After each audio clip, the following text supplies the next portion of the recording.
Right, we hear a lot from the Jehovah's Witnesses on certain issues. For example, they'll come and tell you how you can live forever on a paradise earth. They'll tell you how you mustn't believe the Trinity or how Jesus isn't God, and so on. Now, all of their doctrines do have serious long-term health risks, and by that I mean spiritual health risks, because they draw you away from the biblical Jesus, and he's the Saviour. But one of their doctrines has a more immediate effect. It has a physical health risk and is probably responsible for thousands of deaths within this organisation. They don't tell you that on the doorstep, do they? Now, this, of course, is their opposition to blood transfusions. Now, I saw something today on the internet that really brought the horror of this home to me. On the cover of the May 22nd, 1994 issue of Awake are pictures of 26 children with the caption, "Youths who put God first."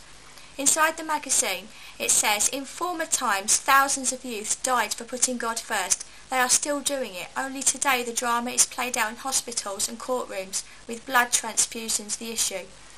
Now, the article on page 9 is called "Youths Who Have Power Beyond What Is Normal," and it tells the story of 3 of these children who died because they'd refused blood treatment. And they present this as though it's somehow glorifying to God.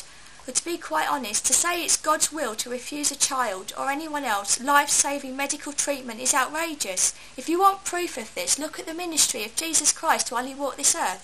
He healed all those who came and who were brought to him. And listen to this. Jesus said, "Anyone who has seen me has seen the Father." So Jesus showed us the Father's heart on this matter. God the Father isn't saying something different. I'm saying that for the benefit of Jehovah's Witnesses who struggle to believe that Jesus is God as much as the Father is, because they're instructed to reject this revelation. We as Christians know that he is. We can see from the Bible how Jesus healed children. He even raised a little girl from the dead. Now let's look at someone else who's a killer of children. Herod will be one example. If you see Matthew 2:16 and Pharaoh in Exodus 1:22 is another. Both of these were either opposing God or his people. Therefore, who do we see killing children? But those who are opposing God, and it's the devil that's doing it through them. Therefore, it's obviously not God, it's the devil. Look at the stark difference here in John 10:10. Jesus said, "The thief comes only to steal and kill and destroy. I have come that they may have life and have it more abundantly." So there you have it. It's Jesus who gives life and the devil that tries to take it. All of the biblical prohibitions on blood refer to the consuming of it, never the transfusing of it. There is no biblical basis at all for prohibiting blood transfusions, and that means that all of these deaths are down to the Watchtower. I'd just like to share something quick here. In our fellowship, there was a little girl who had leukemia, and she survived because we prayed for her each time, and the Lord helped her, and he healed her in the end, but she had blood transfusions.